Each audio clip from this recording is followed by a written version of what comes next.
Salut à toutes et à tous. Aujourd'hui, nouvel épisode de QLS pour la journée 6 de l'Euroleague. On va essayer de structurer un petit peu plus l'émission, parce qu'on nous a fait des retours, bien vu Chaka. Donc là, aujourd'hui, on va parler, comme d'habitude, des clubs français pour commencer. On va parler un peu de tout. On va rajouter quelques rubriques. Donc vous allez voir, vous nous direz, faites-nous vos retours en commentaire. N'oubliez pas de vous abonner, activer les notifications, comme ça vous ne ratez pas les vidéos.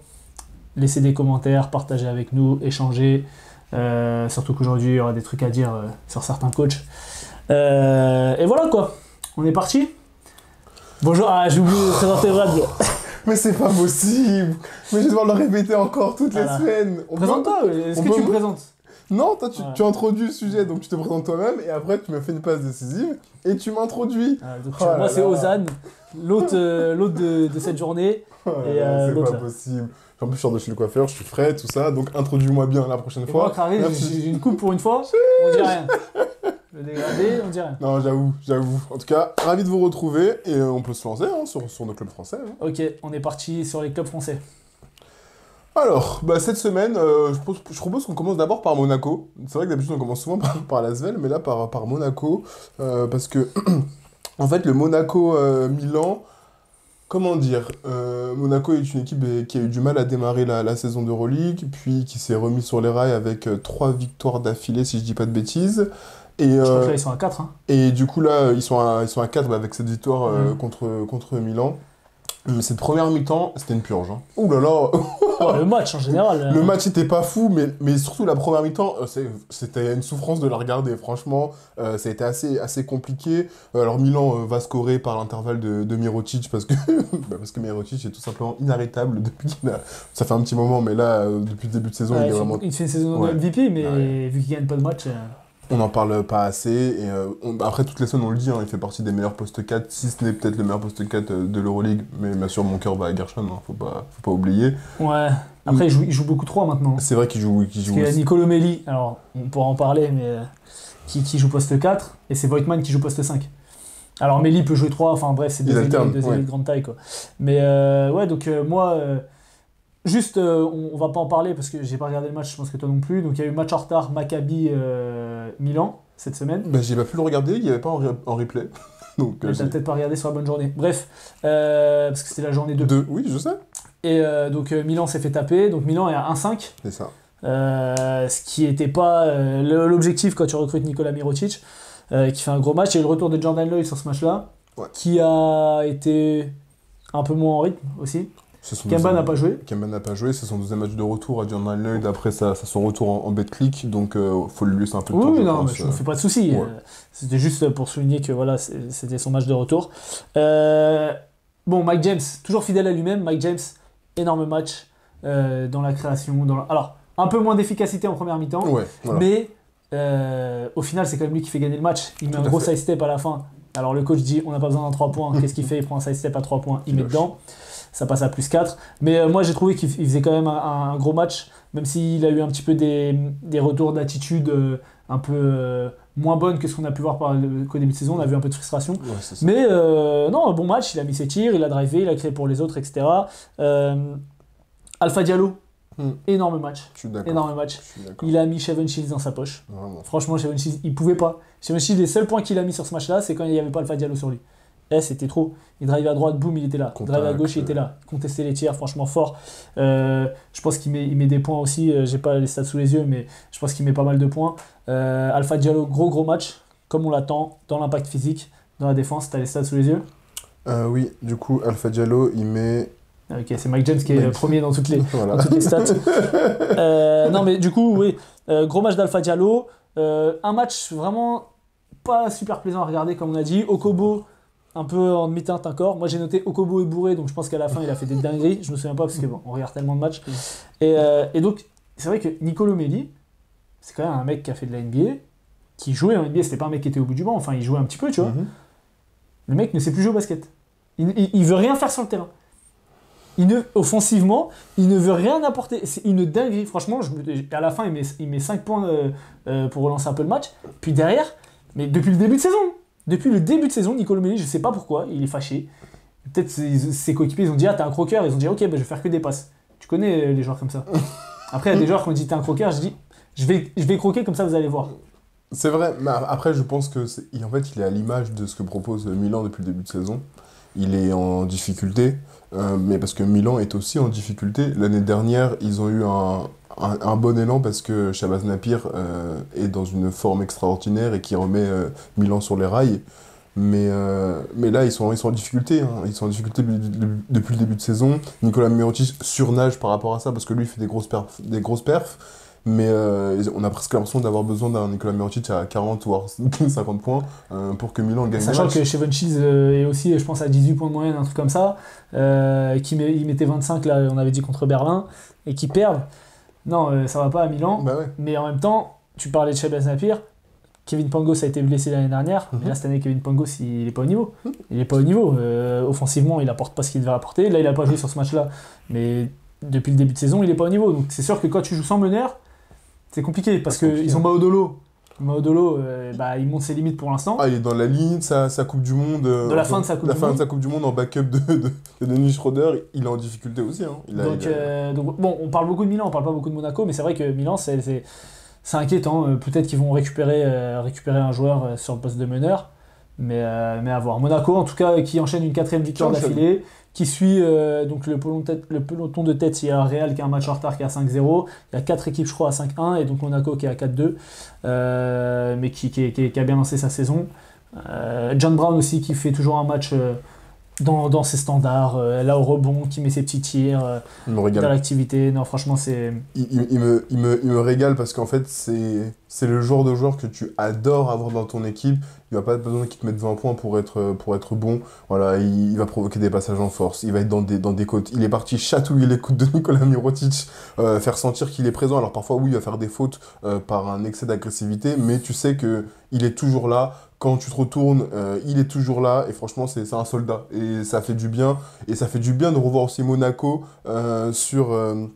sur ce niveau, et c'est ce que je disais sur la première ou la deuxième journée, avoir ce côté athlétique, ce côté physique qu'ils nous ont vraiment montré l'année dernière et ce qui les emmène au Final Four. Et là, on le retrouve vraiment avec ce début de... Shevon Shields, il fait 17 points à 4 sur 6, 3 sur 8 à 3 points. Il fait 6 pertes de balles.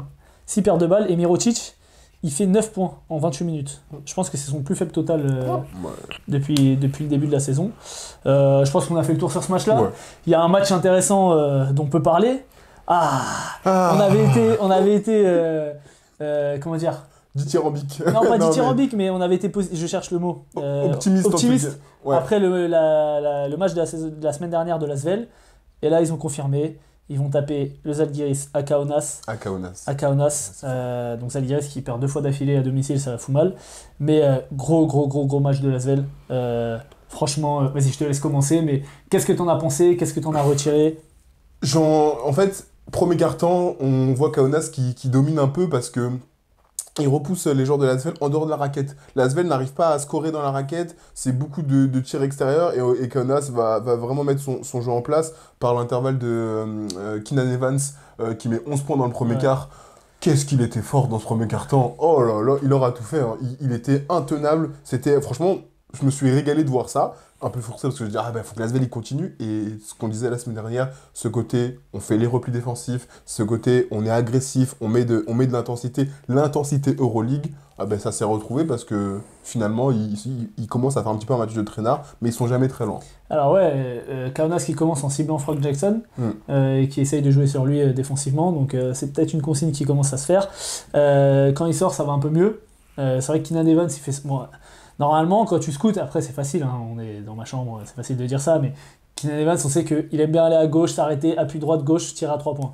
Bon, il en met 3 comme ça, je crois, dans le premier quart. Ils ont signé un joueur, l'Asvel, là, un pivot, Yousfal, je sais pas si tu connais. Alors, je connais, mais en fait, il faut le lier avec un nouveau coach, c'est aussi ça, je pense. Oui, non, mais c'est vrai, mais indépendamment du nouveau coach, il attrape les balles, il fait des finitions. Encore une fois, il fait un gros match. Il s'appuie sur lui, c'est lui qui lance le match, il s'appuie sur lui, mais les 2 premiers paniers. Seulement 3 pertes de balles en première mi-temps pour l'Asvel. Donc ils prennent soin du ballon, ils proposent pas de jeu rapide pour l'équipe adverse. On sait que ça leur a coûté souvent ça, de laisser du jeu rapide. Eux, ils défendent dur, ils courent. Donc franchement, Paris Lee toujours intense défensivement. Il met un buzzer en plus à la mi-temps pour revenir Ouais. à -6 là. Alors le match est hyper offensif, il y a 56-50 à la mi-temps. Mais parce que Kaunas a une adresse à 3 points folle aussi sur la première mi-temps et sur le premier quart-temps. Avec, Kaunas est l'équipe qui a la meilleure adresse à 3 points de toute la compétition, qui tire à 40% à 3 points. Thomas depuis le début de Dimsa il met dedans, Lekavius aussi met dedans, Keenan Evans il en met un moment, enfin bref. Dimsa, je crois, il a 5 sur 5. Après, il rate à la fin, mais il est à 5 sur 5. Il loupait rien, il voyait le cercle comme une Le troisième bassine. carton, c'était abusé. Troisième carton, les Algiris, ils ont vraiment une adresse de fou furieux. Et il y a un joueur sur qui on a tapé depuis le début de saison et qui a fait un gros match. Chelsea, Chelsea. c'est vrai. Chelsea, franchement, c'est l'artisan, j'ai envie de dire, c'est l'artisan principal Oui. de la victoire de l'Asvel, de la première victoire de l'Asvel. Dès qu'il rentre, il est dedans, il fait un drive, il va marquer un N1, un drive difficile, il prend ses responsabilités, il prend des tirs. C'est le Chelsea, on se dit, ah ok, c'est un joueur NBA qui arrive et qui prouve. Et bah, franchement, sur ce match-là, même défensivement, il a été là. Enfin, c'est censé être une de ses forces, la défense. Et franchement, il a répondu présent. Je crois qu'il finit à 17, un truc comme ça. C'est ça, mais en fait je le trouve... j'ai aimé son approche du match, c'est-à-dire qu'il a été se rassurer dans la percussion dans un premier temps, avant forcément d'être dans le tir extérieur, et on sait qu'il peut mettre, hein. Ouais. On sait qu'il a largement cette capacité à le faire, mais j'ai aimé vraiment ce côté être agressif, de jamais rien lâcher, et en fait ça part dans le troisième quart-temps par Nando De Colo, qui met un bon tir, et après Chelsea a été le grand artisan, c'est vrai, derrière, même sur la fin de match. Ouais, Hein. il met 19 points, à 4 sur 7 à 2 points, 1 sur 2 à 3 points, 8 sur 8 au lancer, Ouais. 6 rebonds, une passe, 3 interceptions, 2 Ouais, paires de Il balles. est fort. Et 6 fautes provoquées. Il est fort, il est Donc fort. franchement, il fait un Il est gros match. agressif. Fin de match, il met des lancers francs. Et puis dans le troisième quart-temps, il joue un peu meneur, parce qu'il sort Paris Lee et il n'y a pas Nando non plus, et il fait pas jouer Yakov, je crois qu'il s'appelle. Oui, Ouais. le jeune. Là. Et donc il joue meneur. Alors on voit que c'est pas son poste, Oui. mais il tient la baraque. Il tient la baraque et il est là défensivement. Et sur la fin de match, pour moi, c'est lui qui fait la bascule. Ah oui. Il est là en défense. Il prend des rebonds. Il finit à 6 rebonds. Donc il prend des rebonds. Il a 3 lancés sur une faute à 3 points. Il met les 3 lancés. Il met un tir pour passer devant à 19 secondes. Un petit fait de. Et le tir est dur. le tir est dur. Prend contact, le Et tir après, est il met dur. 2 lancers francs pour gagner. Donc il met 7 Oui. points d'affilée. Ouais. Et franchement, voilà, il a performé. Ça fait plaisir de le voir jouer comme ça. Et ça fait plaisir de voir l'Asvel surtout jouer comme ça. Parce que ça joue au basket, ça s'appuie sur les grands. Alors, on n'a pas parlé de Geoffrey Lauvergne, mais toujours qui est dans la continuité, qui est là au rebond, qui va mettre des petits hooks par-ci par-là, dans la défense. Non, moi, franchement, c'est une équipe que j'ai bien aimé voir jouer. Sur les 2 matchs depuis que Podzeko est là, c'est une bonne équipe. Ils sont dans la continuité de ce qu'ils ont fait la semaine passée. Cette fois-ci, à la victoire, ils mettent fin à une série de défaites de 18 défaites matchs, quand ouais, même. 18 défaites. 18 défaites consécutives. Mais c'était pas de la faute du coach. Après, il y a toujours un électrochoc quand tu changes de coach et tout, mais c'est Oui. vrai que là, tu vois la différence directement, quoi. En fait, mais même au-delà de la victoire, c'est ce qu'on disait la semaine dernière, parce que la semaine dernière, ils n'ont pas gagné, mais au-delà de la victoire, c'est la manière. Ah bah oui. Voilà. Et la manière, et comme on rigole de Yousfal, on disait ils ont signé un nouveau joueur, mais la différence, elle est incroyable. On sait que le basket et le sport de façon globale, hein, mais je dirais même la vie, mais le sport de façon globale, ça joue dans la tête. C'est que quand mentalement ça va bien, sur le terrain, ça se voit automatiquement. Et là, on voit bien que Yousfal, il a récupéré de la confiance. On sent bien qu'il est beaucoup plus en jambes et qu'il a aussi la confiance du coach et des joueurs. Je pense que celle des joueurs, il l'avait déjà, mais du coach, il l'a vraiment. Et ça se ressent automatiquement parce que voilà, il attrape les balles, il perd pas de balles. Et aussi, par exemple, Edwin Jackson, qui a pas beaucoup joué, mais parce qu'on sait qu'il était là pour être un pigiste, mais il a pas beaucoup joué. Mais quand il rentre, Il met un 3 il points. met un 3 points qui fait du bien. Après, il fait un marché un peu bizarre, mais Ça, on passera à autre chose. Mais oui, mais tu vois, il met un 3 Non, points. mais Il est dans le collectif. t'as pas de baisse d'intensité quand t'as Jackson Exactement. sur le terrain, quoi. Il est dans le collectif et derrière ça enchaîne. Donc non, franchement, j'étais très content pour l'Asvel cette semaine parce qu'il y a la victoire et c'était cool à voir comme match. Et puis c'était un bon match de Nando De Colo, qui fait quand même 13 points, 4 sur 4 à 2 points, 1 sur 3 à 3 points, 2 sur 2 lancés, 6 passes, un seul turnover. Et Geoffrey Lauvergne, comme on a dit, qui fait 13 points, 5 rebonds. Mike Scott qui continue, hein, Podzeko il lui fait bien confiance, il est 12 points, à 2 sur 3, 2 sur 4 à 3 points, 4 passes. Voilà, franchement. Et tu sais que, je m'y connais pas trop en stats avancées, mais Mike Scott est premier au defensive rating en Euroleague. Et tu sais, j'avais vu les 5 premiers joueurs au defensive rating, c'est les joueurs de l'Asvel. Je comprends pas, mais enfin bref, On va aller creuser ça parce que...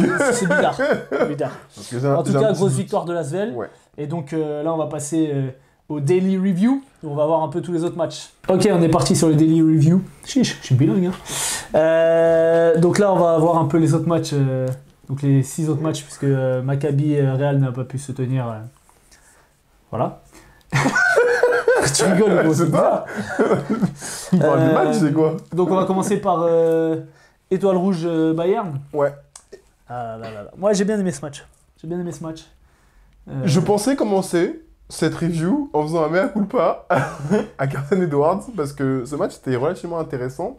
Et le premier carton, pour le coup, il est dominé par le Bayern et vraiment par l'intervalle de Carson Edwards. Qui met les 7 premiers points. Qui, franchement, met les 7 premiers points avec du tir à 3 points, de la pénétration. Et je me dis. Il a 10 points au premier quart. Ouais, c'est ça. Je me dis, oh là là, Carson Edwards est arrivé en Allemagne. Donc, franchement, je me suis dit, bah, c'est bien, j'aimais ce qu'il propose. À un moment, je vois, il fait même un drive and kick, ce qu'on lui reproche de ne jamais faire. Mais. On va le dire sur le match, mais il l'a fait sur le match. Et c'est vrai, je me dis, ben, franchement, top, et vraiment le Bayern qui est bien, qui domine. Après, si je dis pas de bêtises, c'est la stat que tu me donnais, c'est la pire équipe à 3 points d'Euroleague. Ouais, et c'est l'équipe qui prend le plus de tirs à 3 points. Et là, sur ce premier quart, il tire à 60%. Donc oui, forcément, ça peut aider dans le premier quart-temps, à 3 points et à 2 points. Donc, ils sont à 25%, je crois, à 3 points sur la saison, et ils prennent 30 tirs à 3 points par match. Je crois. C'est l'équipe qui prend le plus de tirs. Des criminels. Si, j'ai l'équipe qui prend le... Non, la troisième équipe qui prend le plus de tirs à 3 points et qui a le pire pourcentage. Et dans le premier carton, il tire à 60%, à 3 points et à 2 points, donc forcément ça aide. Ibaka, il met 6 points. Un petit fait de buzzer, sympa. Bien sexy, et à l'inverse, Étoile Rouge, assez compliqué. Ils sont à 0%, ils ne mettent rien du tout. Giedraitis, il prend les 3 premiers tirs, il envoie 3 bricasses. Je me suis dit, oulala, ça risque d'être relativement long. Adamanga derrière, pareil, je me dis, peut-être qu'il va mettre rien du tout. Un premier quart assez difficile quand même pour l'Étoile Rouge. Il y a Sylvain qui fait un gros boulot défensif sur Shabazz Napier. Shabazz Napier, le seul match qu'on n'a pas regardé, c'est le match 2025, mais sinon sur le reste de la saison, pour l'instant, c'est pas ça. Et surtout, l'équipe, on voit quand il sort et que Teodosic rentre, ça n'a rien à voir, quoi. Teodosic, alors on va en parler de Teodosic, mais du coup, ouais, Edwards, comme on a dit, qui fait un gros premier carton qui met 10 points, 7 turnovers quand même sur le premier carton pour Bayern, donc ça les empêche de prendre vraiment large des pertes de balles. Alors, Sylvain qui est plus en mode distribution, qui n'est pas hyper agressif au début, et puis donc tu as Teodosic qui rentre, et Teodosic... Et c'est bon, c'est bon. Teodosic, il est rentré, c'est exactement ça. Il est rentré. Et j'ai dit, ok, ben là, bon courage au Bayern, parce que vraiment, on pouvait percevoir le changement du jeu de l'équipe. Il fait 2 passes lumineuses. En fait, j'ai l'impression qu'on dit la même chose toutes les semaines. Oui, mais on va dire la même chose toutes les semaines. Le contrôle du rythme, c'est assez impressionnant. Non, mais le contrôle du rythme, il fait quoi? Il fait 16-12 là, sur ce match-là? Je vais regarder en détail. Il fait, je te dis ça tout de suite, il fait 16 et 11. Ça, c'est 11. Deux styles. Plus 21, plus minus, avec des pourcentages très corrects. Plus que très corrects. En 26 minutes, c'est un mec, je sais pas, il a quoi, 37 ans. Franchement, c'est impressionnant de voir Teodosic jouer. Et surtout, ce qui est impressionnant, un peu comme Campazzo, c'est que ces mecs, ils font des trucs, ils se mettent dans la merde, ils sautent, et ils arrivent à trouver des angles de passe, des trucs. Et c'est des mecs qui puent le basket, franchement. Ouais. Qu'est-ce que je donnerais pour jouer comme Milos Teodosic? Bon, je joue comme Campazzo, c'est déjà ça, mais... Alors, comme apparemment, on peut mentir. Je défends un peu mieux que Teodosic. Comme apparemment, on peut mentir. Non, je défends un peu mieux que Teodosic. J'espère que vous avez vu sa vidéo sur Insta, là, la vidéo qu'il a mis en disant de Campazzo à la hoops. Allez voir, n'oubliez pas de follow. Allez voir, juste pour donner de la force, mais c'est catastrophique. Hein. Non, mais ouais, Teodosic, franchement, un régal. J'espère qu'il va jouer encore un moment parce que il est vraiment légendaire, vraiment. Du coup, moi j'ai noté que le Bayern punit la transition défensive de l'Étoile Rouge qui est vraiment catastrophique. Ça replie mal. Derrière, ils ont beaucoup de jeux rapides. Devin Booker qui est là, qui met des tirs, qui prend du rebond. Donc ça joue bien. Bolmaro qui fait un bon premier carton qu'après on voit plus. Dans le deuxième quart. Dans le deuxième, troisième, on ne le voit plus. Dans le troisième, on le voit un peu parce qu'à un moment, il met un tir, Bolmaro, même Carson Edwards, ils mettent dedans. Et c'est pour ça que le Bayern arrive, justement, tu vois, l'Étoile Rouge va mieux.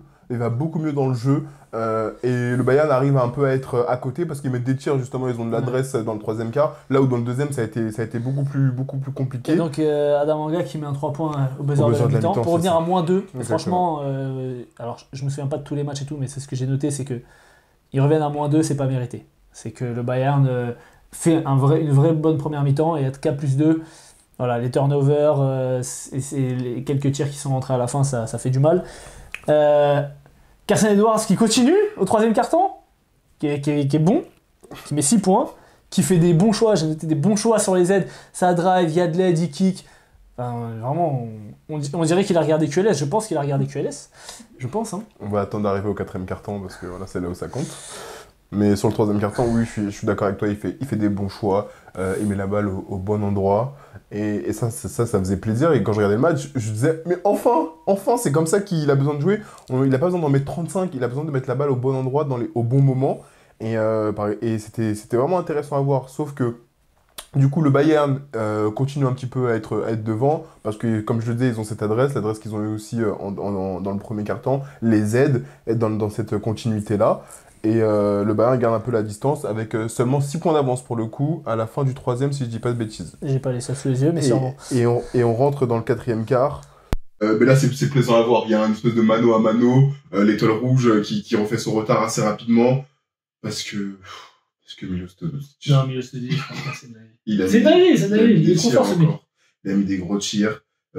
Napier, il est pas dedans, il Ah, c'est ce qu'on dit, le seul match qu'on a. Mais d'ailleurs, Napier joue plus à la fin du match, c'est Iago Dos Santos qui a pris sa place, c'est ça. et qui va mettre le tir justement, et met un tir à 3 points pour passer à plus 4 sur la passe de Milostovic. Mais, alors Napier, tu regardes ses stats, il est à 11 points en 21 minutes, 4 sur 7 à 2 points, 1 sur 4 à 3 points, il a moins 14 de plus-minus. Sur son équipe qui gagne le match. Bolomboy, moins 13. Et sinon, les autres sont en positif. Ah non, il y a Adamanga aussi qui a moins 13, qui met 3 points en 15 minutes. Mais sinon, Teodosic plus 21 plus-minus, Davidovac, Mitrovic, non, Davidovac plus 10, plus 16 pour Mike Tobé, Giedraitis plus 18. Donc, il y a vraiment eu deux line-up qui ont marqué. Il y a 2 équipes, il y a une équipe qui a marché. En général, c'est l'équipe avec Milostovic. C'est vrai. Et voilà, donc, bonne victoire de l'Étoile Rouge. Oui. Avec un nouveau coach aussi. Mais un peu frustré.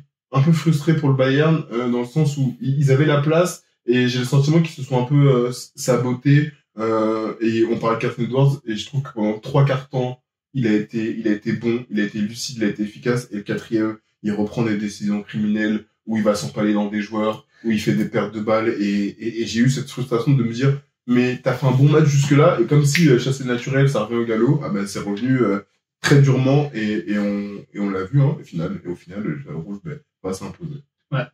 Bayern qui est toujours, on l'avait dit sur les premières journées, c'était une équipe qui était forte au rebond, et donc c'est l'équipe qui prend le plus de rebonds de la compétition, donc à suivre, ça va leur permettre justement de rester dans des matchs, même s'ils sont un peu moins bons en attaque et tout, comme ils vont avoir plus de possession, ça va leur permettre de tenir le coup. Puisqu'on était sur l'Étoile Rouge, on peut enchaîner sur le Partizan. Alors, on va... oui, on peut enchaîner sur le Partizan. Pour commencer, ils ont pas Kostas Lukas.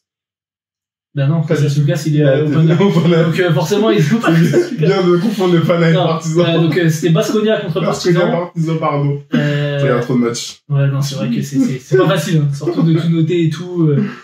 Mais bon, c'est du kiff. D'ailleurs, il y a un joueur sur lequel tu tirais, donc on va en parler, tu pourras faire encore une fois. Je me suis remis dedans, Marcus Howard, c'est bon. Il fallait je parlais pas de Marcus Howard. Non, mais Baskonia, c'est bon, je me suis remis dedans parce que je suis en train de chercher. Ah oui, d'accord, depuis tout à l'heure. C'est bon, t'inquiète, on est bon. Marcus Howard. On est bon. Donc, moi, j'ai trouvé que le premier carton était plaisant.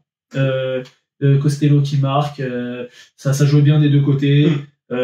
Mais Kevin Punter qui est absent, voilà. Kevin Punter qui est absent, mais de toute façon qui est absent pour 2 semaines, ça on l'avait dit la semaine dernière, donc faut suivre un peu. Je suis. Non, mais faut le rappeler que Kevin Punter est absent et que forcément ça les handicape. Le Partizan, ils ont pas non plus un line-up à côté de James Nunnally comme s'ils avaient 1500. Non, c'est vrai que c'est leur go-to guy. Donc on peut le mentionner. Donc à Baskonia, il y a Senek Arkis. Oui. Qui taffe, qui met je crois 10 points au premier carton, qui est vraiment pas mal. Howard qui continue. Oh putain, non, la première mi-temps de Marcus Howard, c'était, enfin le match en général, mais vraiment la première mi-temps, c'était, on va dire les termes, parce que vous voulez pas dire les termes, mais c'est un terroriste. Je suis désolé, c'est un terroriste. Il fait les tirs qu'il prend, c'est une dinguerie. Bref, lui et Carson Edwards, dans le même panier de toute façon.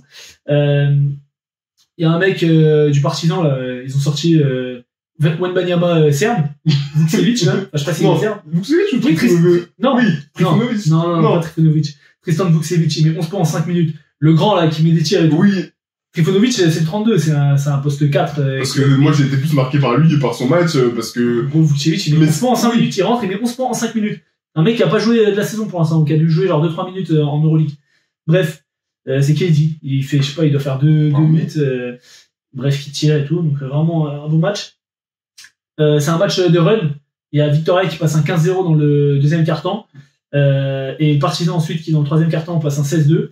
Donc ça se tire la bourre. Il y a plus 10, moins 10, plus 10, moins 10. Quatrième carton.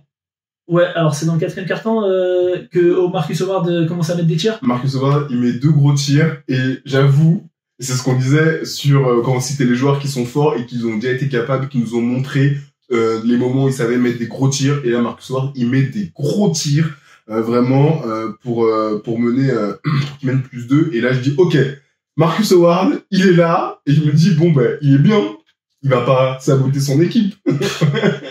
Mais en fait, moi, ce qui est fou, c'est que genre Marcus Howard, tu le regardes jouer, il marque l'action d'avant, il marque pas l'action d'avant, il en a rien à foutre. Il a mis 2 tirs d'affilée, c'était fini. Il a pris tous les tirs derrière. C'était une dingue. Il a failli faire perdre son équipe, c'est surtout ça en fait. Parce que à un moment, mais bien sûr. En fin de match, ils sont à plus 2. Baskonia est à plus 2. Il prend un tir à 3 points. Bien entendu, il a raté. Il y a un rebond derrière, transition de Nunali, N1. Ah oui, le N1, très généreux, le N1. Très généreux, mais pour éviter le panier. Mais panier, il va mettre son lancé, et du coup, le Partizan repasse devant, et je me dis, mais là, le criminel a encore. Ah ouais, non, c'était trop. Moi, je suis coéquipier de Marcus Howard, je pense qu'à ce moment-là, je peux le tuer, mais le match n'est pas terminé. Mais 14 points, 3 sur 10 à 2 points, 2 sur 9 à 3 points, ce qui fait un total de 5 sur 19 au tir. C'est terrible. Et il prend des tirs. Il fait 0 passe, 1 rebond, une paire de balles, moins 1 d'éval, hein. Pas mal quand même. Parce qu'il met ses gros tirs, donc je pense que ça lui fait du bien, mais vraiment, et voilà. Après, Baskonia, ils vont gagner ce match grâce à Shima Moneke. Grâce à Shima Moneke qui met un rebond offensif et le N1, il met le lancer ou pas? Il fait 2 sur 2 sur la première fois, il va sur le lancer franc, ouais. Et après il fait 0 sur 2 à la fin, mais ils ont déjà... Ah non, oui, il met pas le putback, il prend un offensif, il y a faute, et il fait 2 sur 2 pour gagner le match, pour passer à plus. C'est ça, après il y a jeu des fautes, et sur la dernière fois il fait 0-2, mais de toute façon ils étaient déjà devant, donc voilà. D'accord, on va pas parler de Koji Miller-McIntyre.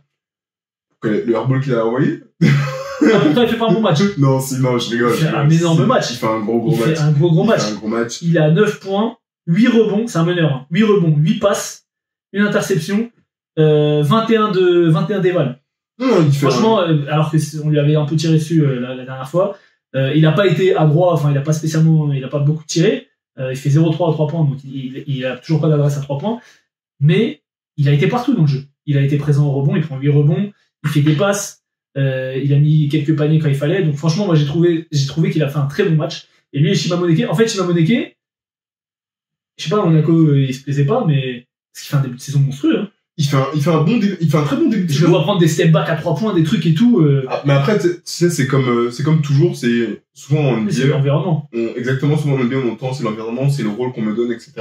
Faut voir le rôle qu'il avait à Monaco. J'ai l'impression qu'à Monaco il avait un rôle un peu à la Donta Hall, c'est-à-dire tu vas prendre des rebonds et on t'en donne pas plus. Là, Baskonia, c'est un peu plus ouvert, ils ont un peu moins de joueurs en ce moment. De toute façon, c'est une équipe qui a beaucoup de liberté. Exactement, et du coup, vraiment, il fait un coast-to-coast, il part en dribble, et à Monaco, je l'ai jamais vu faire ça une seule fois. Donc je pense qu'il y a aussi le rôle et l'environnement dans lequel il était. Et oui, il sent bien. Et du coup, Baskonia, qui récupère Dusko Ivanovic, le coach des Étoiles Rouges. Oui, c'est vrai. Donc il a joué 2 fois contre le Partizan en 2 semaines, et il a gagné qu'une fois. Mais donc voilà, Dusko Ivanovic qui a déjà été plusieurs fois à Baskonia, donc on va voir. En tout cas, il lance bien sa saison. Sa victoire et était très bien pour Baskonia. C'était un match. Non, ça a été aussi un match intéressant. Après, même si la journée d'Euroleague était pas folle, ce match-là, voilà, j'ai regardé quand même. C'était assez cool. Mais c'est vrai que Marcus Howard, je le répète encore, mais franchement, c'est trop. Ah ouais, c'est criminel. Ok, comme d'hab, vous connaissez votre boog. Petit problème d'organisation, il a pas chargé les micros. Gros, c'est la dernière fois que tu fais ça, gros. Je te le dis. Continue de mentir. Tout à l'heure, il a dit il avait le même jeu que Campazzo et Theodosic. Là, il continue à mentir sur le micro, c'est pas grave. Il est où ton micro? Ah, ok. Tu peux te concentrer sur... Reprenons. Donc, on avait fini sur... bon, le son sera un peu bizarre, mais ça va venir petit à petit. Vous connaissez, on lance le truc. On a fini sur Baskonia Partizan. On va rester sur les équipes espagnoles. On va juste parler de Valence, même si je sais que tu n'as pas regardé. Valence qui a joué contre l'Alba Berlin. Valence qui fait un gros début de saison. Vous connaissez l'Alba Berlin, je regarde pas. Je regarde le début de match, je regarde s'ils se prennent 40. Après, je kill. Mais là, c'était serré. J'ai regardé les genre 5-6 dernières minutes. Et du coup, c'était pas mal, la fin de match. Sterling Brown, qui est vraiment le go-to guy de l'Alba Berlin. Il met 19 points, il met des gros tirs à la fin, etc. Donc, joueur intéressant. Malheureusement, ça suffit pas pour gagner sur ce match-là. Mais il avait mis déjà le panier de la gagne la semaine dernière contre Milan. Bon, contre Milan, apparemment, c'est facile de gagner. Jared Harper qui reprend un petit peu du service, qui jouait pas trop en début de saison et qui là est mieux. Donc qui fait des grosses défenses, qui va faire des interceptions, qui va avoir du jeu rapide. Enfin, je sais pas pourquoi je te parle parce que t'as pas vu le match, donc je vous parle à vous. Et Brandon Davis qui met 8 points dans le 4e quart-temps, qui finit à 14. Et donc des tirs, des paniers à l'intérieur. Donc Valence qui... C'est très serré pendant les 5-6 dernières minutes et sur les 2 dernières minutes, Valence qui prend la victoire. Valence, je crois qu'ils sont à 5-1, toujours. Et gros match aussi de Semi Ojeleye qui met un gros tir à la fin. J'ai pas vu le match, alors je sais qu'il finit à 19, ça. C'est ça. Il finit à 19, donc il a dû faire un gros match sur le reste du match. J'ai pas regardé, on va pas regarder Berlin non plus. On regarde déjà assez de matchs comme ça. Continuons sur les clubs espagnols. Olympiakos. Exactement. Je plaisante, bien entendu. Non, mais du coup, le Real n'a pas joué. Oui, après il reste le Barça. Après, il reste le Barça. Mais le Barça, je crois que tu veux le garder pour la fin. On se garde tout à l'heure. Tu le gardes pour la fin. Donc, on peut parler de l'Olympiakos, Contre le club espagnol. Vous avez vu? Très belle transition, Olympiakos. Contre le Fener. Ouais, contre le Fener. Alors, sur ce match-là, ce que j'ai aimé, j'essaie de me remettre dedans parce que c'est vrai. Alors, que Dichen Pierre, début de match. c'est vrai. Voilà, c'est bon, j'y suis. Ouais. 3 sur 3 À 3 points. à 3 points. Il fait 11-1. Enfin, il fait 11-1. Il y a 11-1 pour le Fener. Ils mettent tous leurs tirs. Dichen Pierre qui met 14 points en 8 minutes. Le Fener domine de la tête et des épaules, mais c'était scandaleux. Je crois que le premier carton se finit à 29-14, quelque chose comme ça. Ouais, il était vraiment devant. De la tête et des épaules, vraiment, on aurait dit des adultes contre des enfants. C'était trop grave. Deschamps Pierre, voilà, il met 3 sur 3 à 3 points. Il finit. Il met 14 points en 8 minutes. En 8 sur minutes. le premier carton. Après, malheureusement, il s'est blessé au niveau du mollet. Ouais, donc c'est pour ça qu'on était un peu choqués de voir. Il a joué qu'une minute parce qu'après on a regardé dans le match. Mais Donc, non, ça c'était très très fort. À l'inverse, l'Olympiakos, il manque cruellement d'efficacité. Ils n'ont pas de réponse. Canaan va mettre quelques tirs et Mousse à l'intérieur, Moussfal à l'intérieur. Mais pour l'instant, il n'y a pas de match en fait. Sur le premier carton, il n'y a vraiment aucun match. C'est assez compliqué. Le Fener, vraiment des adultes face à des enfants. Et pourtant, sur le terrain, il n'y a pas Scotty Wilbekin, il n'y a pas Tyler Dorsey. Donc vraiment... Est-ce qu'on peut encore dire que Tyler Dorsey, pour l'instant, sur le début de saison, c'est un joueur qui fait du bien au Fener? Alors, oui et non. Mais ce que je veux dire, c'est qu'on sait ce qu'il apporte et Ce qu'il peut apporter. ce qu'il peut apporter. Et ben, on va pas se mentir. Là, le Fener dominait vraiment sans ces deux joueurs. Même Scotty Wilbekin. Ils font pas un match de ouf, hein, je crois. Ils font pas un match de fou. Mais Scotty Wilbekin qui est plutôt cette gâchette. Et là, il était pas du tout sur le terrain. Et franchement, le Fener était en train de massacrer l'Olympiakos. Je me suis dit, ok, si ça continue comme ça, je vais vite partir du match. Que nenni, ma bonne dame.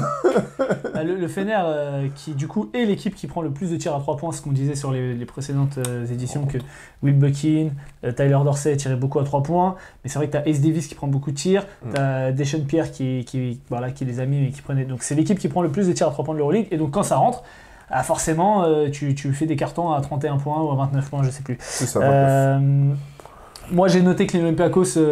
tenez grâce à l'intérieur. C'est ça, ils reviennent. À Milutinov, Mousfal. Je vais faire une analyse sur Mousfal, c'est la première analyse sur un pivot que je vais faire, donc j'ai fait les vidéos, il faut juste que je la poste, il faut que je fasse le montage. Et Alec Peters, qui fait un gros début de saison. Franchement, statistiquement parlant, et même dans l'impact, il est capable de tirer, il est capable de driver, il propose des coupes, du jeu sans ballon. Alors ça gagne pas autant qu'avec Vezenkov. Mais statistiquement, il répond présent en tout cas. Il répond présent. Je rebondis aussi sur Papa Nicolaou, qui met des tirs avec sa petite papa de gauche. Là, vraiment, j'ai bien aimé comment ils ont trouvé Mousfal. Sur ce match-là, c'est justement c'est pour ça que je vais faire l'analyse et tout, parce qu'il y a eu beaucoup de mouvements autour de Mousfal. Il a trouvé des bonnes passes. C'est vrai. Il y a eu beaucoup sur le troisième quart-temps, ce que je notais de l'Olympiakos, qui a beaucoup de mouvements sans ballon. Des backdoors, je vois Papa Nicolaou qui en met, Canaan qui en met, Peters qui part dans le dos de la défense. Donc ça joue bien au basket. Ouais. Et donc c'est pour ça qu'on regarde l'Euroleague, pour Clairement. les équipes qui jouent bien au basket. Donc ça c'est cool. Plus d'adresse ensuite au bout d'un moment pour le Fener, mais bon ça, tu peux On a pas te l'habitude. reposer que sur ça. On a l'habitude. Tyler Dorsey qui était, je pense, triste qu'on ne l'ait pas cité dans les pires criminels d'Euroleague. Parce que là, les tirs qu'il prenait, franchement, encore une fois, Asa Thomas, viens. T'es un petit, t'es tismé, t'es qu'un riz.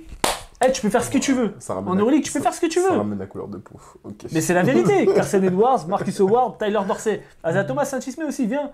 Carson Edwards, en plus, il met du vernis. Bon, Alors déjà pause, moi je me désolidarise de ça, et de deux, en plus, Asa Thomas c'est un noir, il est pas tismé. Ouais, non, toi t'es bizarre. Il est tismé, Ouais, wesh. votre bouc il est bizarre, bref. dites-nous dans les commentaires, est-ce qu'Asa Thomas, c'est un Vas-y, tismé? bref, on va revenir au basket, merci bien. Mais pour revenir au Fener, non, c'est vrai que plus d'adresse, ils mettent plus rien. Tyler Dorsey qui prend des tirs de criminels et qui rejoint la liste des personnes qu'on a déjà citées. Et à un moment... Attends, il y a un truc aussi que je veux dire. On commence le 4e quart-temps. Jonathan Motley a une faute. Il est à 10 points, je crois, ou à 8 points. Je me dis, putain, c'est bien, il va pouvoir... Il fait 4 fautes en 5 minutes, dont 3 d'affilée. Il sort. Fin de match. Ce mec-là, c'est incroyable. Fin de match. Il est tellement fort, mais il fait trop de fautes. Ouais, je vais pas chercher les contres. Des fautes de con en plus. Non, vraiment, Vraiment. c'est dommage. Fin de match pour lui. Et du coup, on arrive sur le 4e quart. L'Olympiakos a bien joué sur le 3e quart. Ils sont revenus vraiment. Mais la petite déception, c'est qu'ils n'ont jamais réussi à passer devant. Ils n'ont jamais mené au score. Et ils ne gagnent pas ce match-là. Le Fener va le prendre grâce Grâce à... à l'avance, grâce à l'avance qu'ils ont dans le premier quart-temps. Ouais, mais ils reviennent à égalité, le Fener. Ils reviennent à Mais égalité. Papagiannis met 2 gros tirs à 3 points. Il met deux, il fait... Alors, il faut savoir qu'il fait plus de 2m20, si Ouais. je précise. Il met des bonnes filoches. Hein. Papagiannis, pour le coup, lui, il fait un gros début de saison. Il profite aussi des fautes de Motley pour performer. Il avait déjà fait un très gros match contre je sais plus qui. Mais là, il met 2 gros tirs pour gagner le match. À l'extérieur, en plus après à l'intérieur, il va prendre des alley-oops. C'est une vraie menace sur la loupe. Ils arrivaient vraiment. très bien à le trouver. Vraiment. Calates, il se régale sur ça. Et donc Calates, qui ne devait pas jouer, qui devait quitter qui était plus dans les plans du Fener, Il est dans les plans. je pense que c'est le meneur qui joue le plus parce qu'il y a Madar ne joue quasiment pas. Ouais. Après, il joue avec Dorsey et Wilbekin, mais il n'y a pas vraiment de meneur. Raoul Neto est blessé, donc Calates, bon bah écoute, il continue. Hein, Il pareil. continue, donc voilà, le victoire du Fener, l'Olympiakos n'a jamais Alors, réussi à juste passer devant. l'Olympiakos, alors Peters qui met un tir pour revenir à -2. Ils ont les tirs de l'égalisation. Ils ont les tirs, les balles. C'est Williams Goss qui drive. Alors il y a une faute sur son drive, il tape la main par derrière, je sais plus qui défend, mais il y a une faute qui n'est pas sifflée. Il va chercher un flotteur par-dessus, un layup très haut, par-dessus Milutinov. Non, Milutinov, c'est n'importe pas quoi. Milutinov. Par-dessus Papagiannis, je crois. Enfin bref, l'intérieur de... Bah, c'est forcément Papagiannis, puisque l'autre il était sorti, Motley. Et Milutinov, je sais pas ce qu'il fait, parce qu'il a la claquette.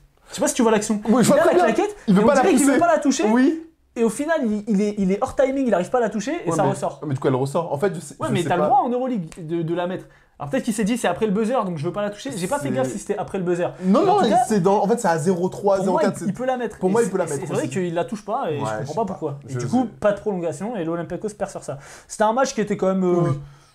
C'était pas le bête de match, mais bon, Non. par rapport à ce qu'on a eu cette Oui, cette semaine, journée. moi, c'est- c'était un de mes matchs préférés cette semaine, vraiment où j'ai bien kiffé, j'ai aimé l'Olympiakos. Et c'est vrai que je disais sur la preview d'Euroleague, je disais, l'Olympiakos, j'attends de voir parce que la perte de Sacha Vezenkov, ça leur fait quand même relativement mal. La perte de Kostas Tsoukas, qui était là l'an passé, mais là, finalement. C'est une équipe quand même qui a des choses à proposer. Thomas Walkup a été moins en vue. Mais en tout cas, voilà, c'est une équipe qui a des choses à proposer. Je me suis régalé devant ce match. Pour rester. Là, j'ai des transitions de ouf. Pour rester sur les équipes turques. Parlons de l'Efes, Efes Bologne. Efes l'Anadolu, c'est en Turquie. Non, je plaisante pas. C'est ça. Tu sais ce que c'est, Efes? Ne fais pas de mauvaise blague. s'il Non, te plaît. non, ça. Tu sais ce Non que c'est? Vas-y. Efes Pilsen, c'est une marque de bière. D'accord. Donc en fait, leur branding, c'est truc de bière. C'est la bière que genre tu Ah. bois le plus en Turquie. D'accord, c'est pour ça qu'ils sont Je bourrés me sur le terrain. Exactement. Technique celle-ci. Ok. Blague à part. Efes Bologne. Non, mais on rigole. Cette semaine, alors, qu'est-ce que l'Efes a proposé? Non, je vais commencer par Bologne, soyez pas bêtes. Tout à l'heure, on dit Milos Teodosic. On dit. C'est vrai qu'il est fort et qu'il est vieux.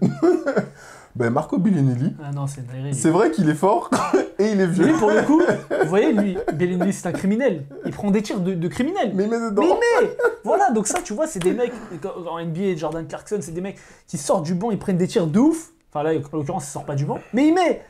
Tu vois. Alors que les franchement, autres là, mais pourquoi? Parce qu'il est blanc. Voilà, je suis désolé. Ça fait 2 fois qu'il fait des blagues où il ramène à la couleur de peau. Je me désolidarise. Je me désolidarise. Vraiment. Non, je suis pas raciste. Regardez, je fais une émission avec Brad et tout, c'est carré. T'es à dire ton ami noir là. Non, non, j'ai un collègue. On n'est pas Ok, amis. Bon alors, bref. la chaîne va, va mourir. Ça va jamais se lancer. Bon, parlons de Bologne. Bologne, non mais blague à part, franchement, ce que Marco Bellinelli propose à son âge, on sait que c'est un grand shooter. Il l'a prouvé en NBA, il l'a prouvé dans les compétitions internationales, il le prouve encore en Euroleague, mais la qualité des appuis et ce qu'il met comme tir, c'est exceptionnel. Les gens qui regardent le basket et qui connaissent le basket, des fois il prend des tirs sur une jambe, je me dis mais ça tu peux pas mettre. Non, c'est trop. Filoche. Filoche, je me dis ok, très bien. Bon vraiment j'avais plus les mots, mais en fait il y a un joueur qui est encore plus fort à Bologne. Et on en reparlera un peu plus dans la prochaine thématique, la prochaine rubrique. Mais Tornike Shengelia, le niveau stratosphérique de ce poste 4, c'est très très fort. C'est juste, c'est pas spécialement athlétique, hein, même s'il peut monter, même s'il peut monter, mais qu'est-ce que c'est intelligent, qu'est-ce que ça joue bien. Il a crossé un moment Will Clyburn. Oh là là là. Thomas derrière. C'était trop sale. Non, Tornike Shengelia, en fait toutes les semaines on répète. Il avait déjà bossé l'Asvel, mais là il est trop fort. Il est trop fort. Depuis le début de saison, il est trop fort. Ouais, donc Shengelia, franchement, monstrueux. Ouais. Je sais pas si la comparaison est bonne, mais il me fait un peu penser à Boris Dio, un peu plus scoreur, dans le sens où c'est un mec c'est un grand, très très bon passeur, excellent passeur, comme on a dit, qui arrive à trouver des angles de passe très difficiles, qui a des beaux moves en bas, qui peut tirer à l'extérieur. Je sais pas si c'est la meilleure comparaison. Oui, parce que c'est Boris Dio quand il est plutôt sur la fin de carrière. Parce que Oui, c'est non, pas Boris Dio au je début parle pas de en termes de saison. qualité athlétique. Ah, parce que je parle Boris Dio aux Spurs. Ah oui, d'accord. Mais plus scoreur. Enfin bref, en gros, c'est un grand qui sait faire des passes, quoi. Voilà, si je peux le résumer. Et qui fait des très bonnes passes. Rodrigue Bobois, qui se réveille, qui met 13 points en 11 minutes dans le début du quart. Heureusement qu'il est là, d'ailleurs. Mais les fesses, il n'y a rien. Alors, et c'est pareil, c'est un match de run, il y a les fesses qui fait un run. Temps mort, la Virtus fait un run. Ensuite, les fesses refait un run. Ensuite, la Virtus refait un run. Surtout sur la première mi-temps. Ouais, dans le deuxième quart-temps. C'est ça. Cordinier, qui est un peu moins fort au scoring, mais que j'ai trouvé très fort défensivement. En défense, je suis tout à Parce fait qu'ils l'ont d'accord. mis sur Rodrigue Bobois, après ils l'ont mis sur Shane Larkin et tout. Et franchement, et en plus, Shane Larkin, à un moment, il provoque une faute où tu sais, il va chercher le contact et tout, mais Cordinier, dans la vitesse de déplacement latéral, c'est vraiment c'est un monstre. Et Très fort. il est devenu, je trouve qu'il s'est étoffé quand même physiquement. Au niveau des dans les épaules, impacts. À un moment, il fait un drive, il pousse, je crois que c'est Daniel Hackett. Non, Daniel il joue pas. Pourquoi il joue pas? Daniel il a pas joué. Non, on peut pas Daniel Hackett. Si, c'est qui bref, en tout cas, il met un coup d'épaule. Je sais pas à qui c'est, mais il met un coup d'épaule, il met un lay-up. C'est peut-être pas Jola, non? Non, parce que Pajola, on sait qu'il va se manger des coups d'épaule. Bon, bref, en tout cas, il a mis un sale coup d'épaule. Il met un lay-up, donc bon match, moi j'ai trouvé. Moins fort dans le scoring, mais fort dans la défense, et puis il avait besoin pour éteindre Bobois, même si Bobois a fait un gros match. Shengelia, comme on l'a dit, il fait tout, on va en reparler après.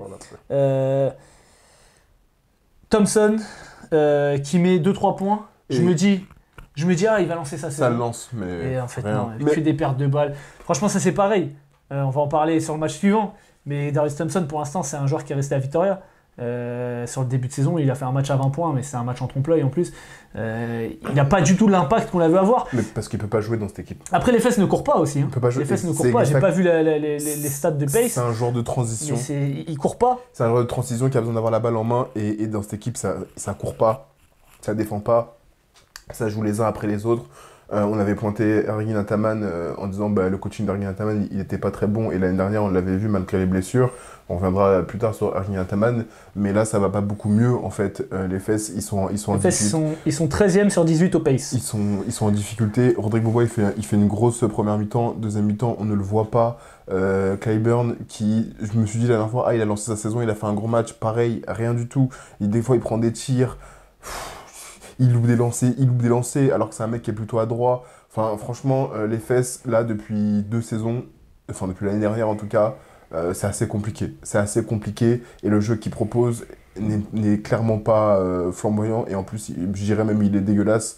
Parce que, non, mais c'est vrai, ils jouent les uns après les autres et dans ces cas-là, faites des pick-ups, ça va plus vite. Et Darius Thompson, qui est un mec qui aime bien créer pour les autres, qui est un meneur qui est plutôt grand, plutôt athlétique, je ne vois rien de tout ça, de toutes les choses que j'ai pu voir l'année Ah dernière. non, mais là, tu lui demandes de jouer comme Will Clyburn, un mix de Will. Enfin, tu lui demandes de jouer pour lui que des 1 contre 1. Un contre un. C'est pauvre, c'est pauvre. Et C'est ça. 1 contre 1, du pick and roll, mais il n'y a pas de mouvement sans ballon. Zizic, on s'en sert pas. Regarde, j'ai les stats sous les yeux là. Sur les 4 intérieurs, donc Kakok qui rentre, qui fait une bonne rentrée à Bologne, Schengele à Mickey Dunston, ils sont à 24 plus ça fait 33, ils sont à 37 points à l'intérieur. Les fesses, Zizic, c'est tout juste s'il peut avoir 2-3 ballons, ils s'en sont servis un petit peu à un moment, il a mis quelques tirs, mais ça joue trop mal. Les fesses, ça joue trop mal. Et ils font 10 passes décisives sur ce match. Ils font 10 passes décisives, 22 pour Bologne, 10 passes décisives. Tu peux pas gagner un match comme ça. Sauf si tu as une adresse faramineuse, ce qui n'a pas été le cas. Parce que, depuis le début de saison, c'est ce qu'ils proposent. Ouais, ils sont à 43% à 3 points, mais ils prennent 16 tirs. Depuis le début de saison, c'est ce qu'ils proposent. Depuis le début de saison, c'est ce qu'ils proposent. Ils proposent du 1 contre 1. C'est Shane Larkin joue. Zizic, il met 15 points à 6 sur 7. Et pourquoi il tire que 7 fois? C'est en 17 minutes. Mais parce que, qu'est-ce qui se passe dans le jeu? C'est Shane Larkin, vas-y, joue. Ah, Shane Larkin, t'as joué. Vas-y, Clyburn, c'est à toi, joue. Ah, t'as joué. Ah ouais, non, mais c'est trop pauvre. Là, il y a une ouverture. Bon, on va peut-être mettre la balle sur Zizic. Ok. Tiens, Derek Willis tire. Enfin, bref, au bout d'un moment, tu peux pas jouer comme ça. Tu peux pas jouer comme ça, donc... Bellinelli a vu, je sais pas si tu te souviens, il met combien selon toi? Je sais plus, 16, non? Il met 17. Hein. C'est ça, ouais. 17 en 19 minutes. Ouais, mais c'était trop grave. C'était trop grave. C'était trop Non, vraiment, les tirs qu'il mettait... Non, c'est trop. J'étais devant mon écran, je me dis, bon, bah, ça y est. Comme les tirs que tu mets à la console, c'est ces tirs-là. Moi, c'est les tirs que je vais mettre le 24 janvier contre toi, mais bon. Bon, Continue de mentir dans cette vidéo, c'est pas très grave. Suivons. on va parler du match que tu attendais tant. Du match que tu attendais Barcelone tant. contre Panathinaikos. C'est là que joue Costas Lucas, au club espagnol du Panathinaikos. Très bien. Alors, bah, du coup, sur ce match-là, Costas Lucas n'a pas joué, bien entendu. Donc là, il y avait pas de, il manquait des postes 1-2 des deux côtés. Il y avait Laprovitola et Jokubaitis qui manquaient. C'est dur de jouer sans Jokubaitis. Et il y avait Vildoza et Slukas qui manquaient. Alors, c'est dur de jouer sans Vildoza. c'est vrai que c'est dur. Vildoza, Mais Vildoza, il a commencé la saison parce que... Vildoza, il est encore à l'étoile rouge. Ah, il a pas commencé la saison. Ah, putain. je me Bon, dis vas-y. bien. Envoie, mon gars. Non, mais Au revoir. je vais commencer de façon très soft. Je vais commencer par le Barça. Le Barça est dans sa lignée de son début de saison. J'aime beaucoup ce qu'il propose. Référence à une très belle musique, vous irez voir. Mais non, le Barça, il domine au rebond, il domine au rebond offensif. Si je prends sur l'entièreté du match, même si on reviendra plus en détail juste après, mais le Barça, j'aime ce qu'il propose depuis le début de saison et ça passe par Yann Vezeli. On parle des vieux là, les Teodosic, les Bellinelli. Yann Vezeli, c'est pareil. En fait, il est tellement clinique sur son tir à 4-5 mètres, là, coup de raquette, où il prend la balle. En fait, c'est espèce de tour là où le jeu passe par lui. Systématiquement, la balle, elle va à l'intérieur. Après, il renverse. Franchement, le Barça me régale. Et pourtant, il n'y a pas forcément un mec qui va être au-dessus, mais le collectif, ils ont tellement de joueurs forts. Et je pense puis quand ils jouent sans Jokubaitis aussi, ça aide. le meilleur joueur. Non, mais parce que maintenant, on va dire les termes. Ils n'ont pas joué, ils n'ont pas fait jouer Jokubaitis. Il y a Oriol Paoli, un joueur que je ne connais pas parce que je ne suis pas le championnat espagnol, qui rentre. Première entrée en Euroleague cette saison. Il joue meneur. Qu'est-ce qu'il fait? Il met 10 points directement. Il rentre, il met 10 points. Il est agressif, il est capable de finir au cercle, il met un tir. Voilà. Jokubaitis, ça y est, on kiffe. Non, mais à part ça... J'ai aimé Jabari Parker. Jabari Parker qui fait un gros match, avec beaucoup d'adresse, et qui a commencé, c'est ce qu'on disait sur les premiers matchs, qui a eu du mal à rentrer dans sa saison, qui a d'abord eu des alley-oops, des trucs et tout pour mettre la balle dans le cercle. Là, on commence à le retrouver. Ouais. Il fait il joue ses 1 contre 1, il joue sur ses changements de direction, sur ses qualités athlétiques, il a mis des tirs. Donc franchement, Jabari Parker, s'il arrive à jouer, sans dire au niveau auquel on l'attendait, mais à ce niveau-là, attention au Barça. Attention au Barça parce que tu perds Mirotic, mais même si Mirotic est plus adapté au jeu européen, mais là, ça te fait un vrai backup sur le poste 4 qui est très très fort, sachant qu'à l'intérieur, tu as quand même Willy Hernan Gomez, ancien MVP de l'Eurobasket, tu as Yann Vezeli, meilleur de l'Euroleague. Alors, je savais pas, mais l'évaluation et le PER, c'est pas la même chose, c'est pas le même mode de calcul, donc c'est pour ça qu'il y a des différences sur le truc. Donc, il n'y a pas des stats flamboyantes, il a 12-6, je crois, mais en fait, il est tellement efficace dans le tir, il rate tellement peu, il rate pas de lancer, donc et c'est la meilleure PER d'Euroleague. Il fait 9-4 et 1, Yann Vezeli. Ouais. Alors, c'était avant ce match-là, donc peut-être que maintenant, il est un peu plus bas, mais bon, bref, Mais il fait une saison monstrueuse, Oui, ça passe sachant pas. que tu te dis, lui, il est arrivé, on lui a dit, ah vas-y, on va recruter Willy Hernan Gomez, qui est un gros joueur pour l'Euroleague, et ben au final, il perd pas sa place. Et aujourd'hui, Willy Hernan Gomez, il a fait des très bons matchs aussi, mais c'est comme Milutinov avec Mousfal, bah aujourd'hui, il est ancré poste pivot titulaire Yann Vezeli, et il déçoit pas quand il joue sur le terrain. Il déçoit pas, mais de toute façon, le Barça ne déçoit pas. Hein. Moi, franchement, je disais en début de saison, on sait que ça va être une forte équipe, mais à quel point ils vont réussir à dominer, à quel point ils vont réussir à aller loin, et dans les moments chauds, on verra par la suite, hein, à confirmer ça. Jusque pour l'instant, ils dominent, ils ont les joueurs autour. Même quand il leur manque des joueurs, là, il manque la Provitola, et il y a Poli qui arrive. Abrines n'a pas fait un gros match. Abrines, il met une claquette dunk, deux pieds, deux mains, j'ai pas compris. J'ai pas compris pourquoi Jed il mettait il mettait ça. Jed, il regarde pas les vidéos, frère. C'est la deuxième fois, on lui fait des shout-outs, et il nous envoie aucun message. Hein. Tu sais, normalement, tu dois dire, ouais, j'ai vu dans la vidéo. Regarde pas. Vas-y, c'est pas grave. Tranquille. Allez. Mais en tout cas, dans le Barça, voilà, dans la continuité, pas de déception. Et 10 rebonds off à 1 en première mi-temps pour le Barça. Parce qu'ils les ont massacrés, et très belle transition pour arriver sur le Pana. En fait, avant de commencer par le Pana, le basket est un sport collectif. Il y a un coach, normalement, qui dirige les joueurs. Et on y reviendra sur les tops et sur les flops. Ergin Ataman, il va falloir ouvrir le dossier, parce que ce qu'il est en train de faire avec le Panathinaikos, c'est scandaleux. C'est scandaleux. Sur le papier, il y a des joueurs. Il y a des joueurs. On ne peut pas me dire le Pana, oui, il leur manque 8 joueurs. Non, c'est pas vrai. Ils ont des joueurs de basket. Ils ont Juancho Hernan Gomez qui ne met pas un pied devant l'autre. Depuis qu'il est arrivé, il ne met pas un pied devant l'autre. On rigolait tout à l'heure sur Lucas Vildoza en disant ça serait bien qu'il commence sa saison. Il ne met pas un pied devant l'autre. Je vais sortir Mathias Le Sort. Ouais, parce qu'on essaye de l'avoir en interview. On va pas le taper dessus. Non, mais en plus, Mathias Le Sort n'est pas responsable. Exactement. C'est pas sur lui que repose l'organisation du jeu offensif. Surtout que depuis le début de saison. Oui, c'est le meilleur joueur. On n'a rien à lui reprocher. On n'a rien à lui reprocher. Donc on va sortir Mathias Le Sort de ça. Mais au bout d'un moment, moi, je commence à en avoir marre du jeu qui est proposé par le coach. Et je suis pas tout seul, hein, parce que la preuve, les fans dans la salle, parfois ils viennent pas, ou ils viennent plutôt tardivement, et on voit la salle qui est clairsemée. C'est qu'au bout d'un moment, c'est pas possible. T'as des joueurs comme Calgay, qui sont des joueurs quand même qui peuvent mettre des points. Jaren Grant qui a pas fait un mauvais match. Il commence bien, il met 15 points. C'est ça. Il est pas mal, Jaren Grant, sur le match. Et qui essaye un peu de sauver les meubles, mais mais le problème, c'est le jeu offensif. Le jeu proposé, c'est catastrophique. On parlait de l'EFS et du 1 contre 1. Ergin Ataman qui part de l'EFS et qui vient ici. C'est ça. C'est encore pire au Pana. C'est encore pire au Pana parce que à l'EFS, t'as quand même Will Clyburn, Shane Larkin, Rodrigue Bobois qui sont des joueurs très très forts. Surtout les deux premiers, très très forts en 1 contre 1. Et l'année dernière, t'avais Vasilij Micic. Enfin, même avant, t'avais Vasilij Micic. Mais là, Jaren Grant, qui est un joueur qui découvre l'Euroleague, Vildoza, qui est un très fort joueur de pick and roll, mais qui n'est pas un joueur qui a des qualités athlétiques qui va permettre de battre un contre 1. Kostas Loukas, c'est la même chose. Kyle Guy, pareil, qui découvre l'Euroleague. Donc, t'as pas ce joueur dynamiteur. Alors là, ils ont activé Kendrick Nunn, là, apparemment, parce que j'ai pas compris. Enfin, il était signé, il a pas joué. Là, ils l'ont mis dans le groupe. À voir comment ça se passe. Et c'est vrai que même si tu te reposes sur ça, si tu te reposes que sur du 1 contre 1, du 1 contre 1, du 1 contre 1, ça va pas marcher. Et les matchs qu'ils ont gagnés, c'est les matchs où ils ont mis la balle à l'intérieur sur Mathias, c'est les matchs où ils ont mis la balle à l'intérieur sur Mitoglou, pardon. Mitoglou, c'est à Marseille. Ouais, Mitoglou. Et du coup, c'est là que ça a marché. Mais c'est vrai que quand tu vois le Pana jouer, et l'année dernière, on avait arrêté de regarder le Pana parce que pourtant ils avaient une belle équipe avec Parexley, avec Dwayne Bacon, avec Derrick Williams, ça donnait envie, Nate Walters, etc.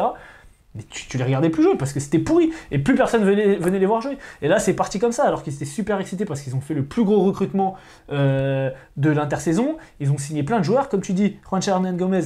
On sait pas ce qu'il fout là. Je te jure que et pourtant c'est un joueur que moi j'aime bien, tu vois. Il nous a brûlé. Il nous a. Alors peut-être, je sais pas. En fait, je me suis posé la question est-ce qu'on a la vraie vision du niveau de Juancho Hernan Gomez qui ne jouait pas en NBA, qui a fait une grosse finale contre nous avec l'équipe d'Espagne, et parce qu'il a fait un film où on l'a vu, etc. Est-ce qu'on a une vision réelle de son niveau? Mais c'est vrai que même si, on va dire, il n'est pas aussi fort que ce qu'il a fait contre nous, par exemple, etc., ou dans son film, il peut pas être aussi mauvais qu'il l'est depuis le début de saison. Exactement. Pour moi, Juancho Gomez, c'est le moins fort déjà des deux frères. Oui, c'est oui, le moins fort, il n'y a même pas de sujet là-dessus. Après, je m'attends pas à ce que ce soit un mec qui soit à 20 points à tous les matchs. C'est pas ça que j'attends de Juancho Gomez. Pour moi, non, mais s'il peut mettre un tiers, ça serait bien. Il a surperformé lors de la finale France-Espagne. Il a surperformé. Il prend 2 tiers en 18 minutes. Mais en fait, c'est même dans l'attitude. C'est fantomatique. C'est dans l'attitude. C'est-à-dire que tout à l'heure, on disait le basket, c'est un sport qui joue aussi dans la tête. Ça se voit qu'il est pas bien, en fait. Ça se voit qu'il est pas bien sur le terrain. Et je m'attends pas à qu'il mette 20 points, mais il peut en mettre au moins entre 8 et 12. C'est un mec qui peut mettre ces points-là. Oui, bah, bien sûr. Mais si tu prends 2 tirs, tu peux pas mettre 8 points. C'est exactement ça. Sauf qu'il prend 2 tirs, et parce que le jeu, tel qu'il est proposé, il est catastrophique. C'est ça. Et après, son coach, qu'est-ce qu'il ose dire? Il dit oui. Attends, on va revenir dessus. C'est une émission qui est structurée. On fait les choses bien. Oui, on va revenir sur les flops, voilà. mais je suis désolé. C'est vrai, ne spoil pas. Non, je spoil pas. Mais donc, le Pana qui perd, Barça qui continue sur sa lancée, 5-1. Real, seule équipe invaincue. À 5-0, ils ont un match en retard contre le Maccabi qui vont jouer. On va passer au top et au flop. On passe au top et au flop. Alors, les tops et les flops. On va commencer, parce que nous, on est des mecs gentils, on va commencer par les tops. T'as mis quoi, toi? Moi, mon top, j'ai l'Asvel. Moi aussi. J'ai 2 tops. J'ai l'Asvel et après, j'ai Shengelia. Alors, moi, j'ai l'Asvel. En effet, on est d'accord, comme on l'a dit. Gros match collectif. Ouais. Gros renouveau depuis l'arrivée de Campazzo, de Pozzecco. C'est une équipe qui a les moyens sur le papier de gêner un petit peu, c'est ce qu'on disait sur la preview. Maintenant que ça joue un peu mieux au basket, pourquoi pas? Ils sont à 2 victoires d'affilée, non, parce que c'est vrai que le match précédent, on aurait presque cru qu'ils auraient pu le gagner. À voir, sur l'Euroleague, c'est hyper dense. On voit qu'il y a des équipes au tableau qui sont dans la merde. Mais voilà, aujourd'hui, t'as le Pana qui est dans la merde, t'as Milan qui est dans la merde. C'est des matchs que tu peux espérer prendre pour l'Asvel si tu joues bien comme ça. Ils n'ont pas joué Berlin encore. Le Bayern aussi, c'est des équipes, voilà. Je pense que l'Asvel, s'ils arrivent à continuer comme ça sur leur fond de jeu, ça peut faire une saison correcte, sans espérer les playoffs et tout, parce qu'ils ont déjà pris du retard à l'allumage et que c'est très difficile. Mais voilà, l'Asvel, top sur cette journée, c'est mérité pour moi. Clairement. T'as mis Shengelia, je l'ai mis aussi. Ouais. Alors, Toko Shengelia, on l'a dit. Il est trop fort. Mais en fait, il est trop fort dans la lecture, il est trop fort dans le placement. Ça me fait rire parce qu'il va très rarement, on va dire jamais à gauche, sur sa main gauche en tout cas. Bah, il spin souvent sur sa main gauche, mais c'est rarement pour finir. Après, il finit main droite. Où il trouve la passe. Et il trouve la passe, mais non, c'est un délice de joueur, c'est un régal. C'est vrai que la blessure l'avait fait un peu de mal auparavant, mais là, il est bien revenu de ça. Il domine de la tête et des épaules depuis le début de saison. Bologne, on les attendait pas à ce niveau-là. Ils sont à 5-1. Et on les attendait vraiment pas à ce niveau-là. Ce qu'il propose, c'est extrêmement intéressant. On se régale. Je me régale de voir Tornike Shengelia. Je me régale de voir La Virtus. Je me régale de voir Bellinelli. Je me régale de voir Isaiah Gordinier. Mais c'est ça, c'est le jeu qu'il arrive à créer autour de lui. Parce que c'est la pierre angulaire, exactement. Bellinelli, mais même les intérieurs. Jordan Mickey, Dunston qui met 12 points, je crois, sur le match. C'est ça. Et il arrive à le trouver. Et aujourd'hui, Tornike Shengelia, et c'est l'avantage quand tu es un intérieur, et que tu as ses qualités de 1 contre 1, il est indéfendable. Il est indéfendable. Les extérieurs, les Shane Larkin et tout, qui sont des très forts joueurs de 1 contre 1 et tout, sur l'Euroleague, sur des petits terrains et tout, où il y a moins d'espace, c'est plus facile à contenir. Aujourd'hui, Tornike Shengelia est indéfendable. C'est l'attaquant le plus difficile à descendre en Euroleague, difficile à défendre, pardon, pas à descendre, en Euroleague. Si tu recules, il peut mettre de loin, il est capable de driver, s'il a un mismatch sur un mec plus petit, il va le poster, tu viens trapper, il va trouver la passe. Aujourd'hui, il n'y a rien à faire, il est sur un nuage. Alors à voir, est-ce que ça va durer sur toute la saison, mais aujourd'hui, pour moi, clairement, il est dans les favoris au MVP, de cette saison, même si ça fait que 6 journées. Mirotic, on en a parlé, qui fait un gros début de saison aussi, mais il est à 1-5. Donc aujourd'hui, les MVP, c'est dans les équipes performent. On va en parler dans les 5 dans la prochaine rubrique, mais voilà, aujourd'hui, Shengelia, meilleur poste 4 d'Euroleague. Gershon, moi je le mets en poste 3, Gershon, mais si vous voulez. Mais aujourd'hui, Shengelia, on peut dire ce qu'on veut. Shengelia, sur le début de saison, il est au-dessus de Gershon. Gershon, parce qu'il est dans une équipe qui tourne mieux. Il n'a pas les mêmes responsabilités, je pense, que, tu vois, il y a Poirier, il y a Campazzo, il a moins de responsabilités dans la création du jeu. Oui. Aujourd'hui, Schengelia, tu l'enlèves de Bologne, je sais même pas s'il gagne un match. Oui, je vois ce que tu veux dire. Tu vois, c'est le most valuable player, c'est vraiment, il est valuable de ouf. Je dis pas qu'il est plus fort que Gershon ou quoi que ça, mais aujourd'hui, Bologne et Gershon n'a pas joué au dernier match, et le Real continue de gagner. Je suis d'accord là-dessus. Tu enlèves Schengelia de Bologne, il ne gagne pas. Moi, j'ai mis un troisième top, j'ai mis Todosic. Oui. Parce que l'étoile rouge gagne. L'étoile rouge fait pas un gros début de saison, malgré le recrutement aussi, comme on avait dit, qui était intéressant. Et aujourd'hui, il a 37 ans ou 38 ans. Et Shabazz Napier, on disait du bien sur l'année dernière, sur le run qu'il a fait avec Milan. Et je suis désolé, aujourd'hui, Shabazz Napier, quand il est sur le terrain, ça marche pas. Et Emilio Todosic, quand il est sur le terrain, ça marche. Et c'est une constante depuis le début de saison. Là, il fait 16 et 11, il met des gros tirs, il crée des passes. Alors, c'est toujours pas le meilleur défenseur de l'Euroleague, mais moi, j'ai trouvé que franchement, sur ce début de saison et sur cette journée, il m'a impressionné. Oui, comme il a impressionné même sur les journées précédentes. Donc, dans les tops, bien entendu, il nous régale et il continuera de nous régaler, j'espère, tout au long de la saison. Alors, les flops. Alors, tu veux commencer par quoi? Quel va être mon premier flop? Non, ça y est, on va commencer par le premier flop, Ernie Ataman. Ah ouais, voilà. Toi tu vas rentrer dans le direct. Non, ça y est, c'est bon. Tout à l'heure j'ai voulu spoil, là on est dans la bonne catégorie. C'est bon, là c'est la bonne rubrique, Ernie Ataman, c'est mon flop. C'est mon flop pourquoi? Par rapport à ce qu'il a proposé l'année dernière avec les fesses.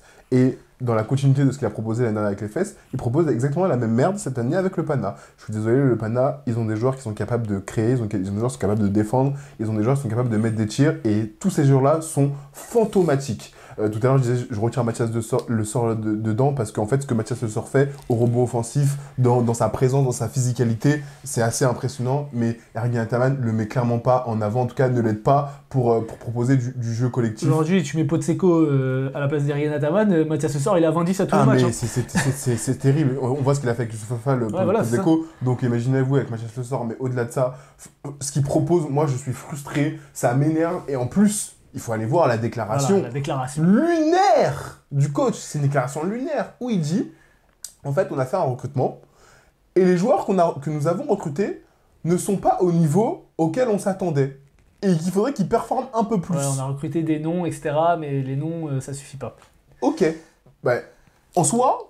Alors c'est Patrice Bobo là, de Charenton, ouais. il m'a réagi, il m'a dit moi ça me choque pas, il dit la vérité, etc. C'est ça. Il dit la vérité, exactement. On l'a dit, Juancho il est pas au niveau, Vildoza il est pas au niveau. Tout à fait. Mais quand t'es coach d'une équipe comme le Pana, qui était attendu comme une grosse équipe, que t'es un coach qui a été champion d'Europe, tu peux pas jeter tes joueurs en pâture comme ça. C'est en fait, comment tu veux qu'ils réagissent derrière?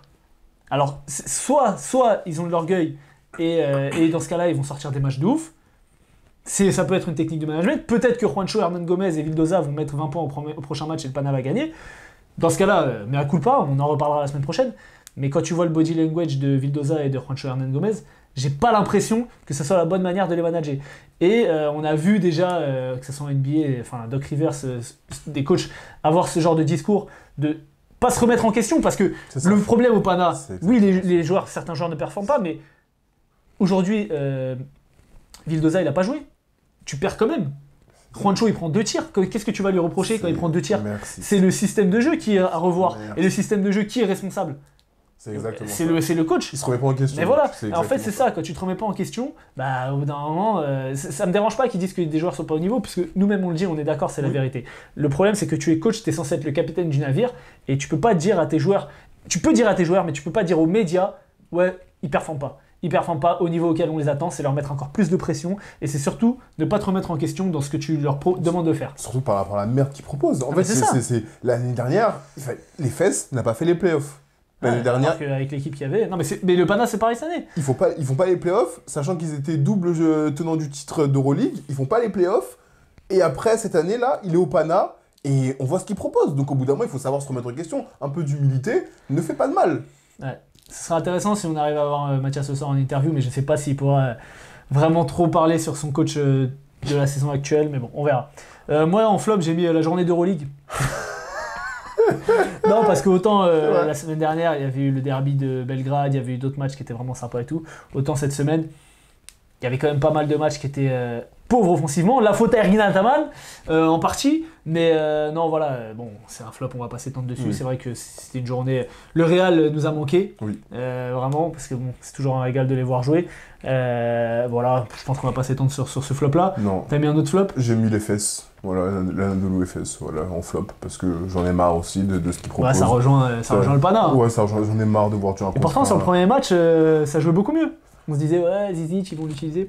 Rien du tout, on voit du 1 contre 1. Shenarkin est un très fort joueur, Clyburn est un très fort joueur. En fait, je regarde pour Rodrigue Bobois beaucoup parce que j'aime vraiment le joueur qu'il est, mais je suis frustré, j'ai du 1 contre 1, j'ai l'impression de voir en fait des pick-up. J'ai l'impression de voir du pick-up. Ouais. Chacun joue. C'est à la hoops. C'est exactement. T'as la hoops en fait. Voilà. À toi, à moi, à toi, à moi, à toi, à moi. Ouais, bah dans ces cas-là, autant regarder du pick-up où je vais à la hoops et puis Ouais, voilà. tu vas sur Hoops TV et tu C'est regardes ça. les matchs Donc franchement, de Gmap. flop pour les fesses. Voilà. Ouais, t'en as un troisième, moi j'ai mis un Non, troisième. c'est bon, c'était Moi j'ai mis Milan, parce que Milan, qui perd encore un match. Alors, ils étaient contre Monaco là. Ils étaient Oui, contre ils Monaco. étaient contre Monaco, mais je trouve que c'est une équipe qui a un 5 et qui, avec l'effectif qu'elle a, c'est scandaleux. Alors, quelles sont les causes de ce problème? Peut-être qu'on pourra faire une rubrique spéciale Milan pour analyser vraiment qu'est-ce qui va pas. Mais aujourd'hui, tu as des joueurs qui performent individuellement au scoring, Mirotic chez Venchis. On a un peu mis le doigt dessus, ce serait bien qu'ils trouvent un meneur, quoi. Ce serait bien qu'ils trouvent un meneur et qu'ils défendent un peu plus. Ok, dernière rubrique. On va faire ça toutes les semaines du coup. C'est le 5 de la journée. Ok, donc les 5 joueurs qui forment le 5 majeur de la journée. Vas-y Brad, je pense qu'on en a en commun normalement si on n'est pas bête, mais bon.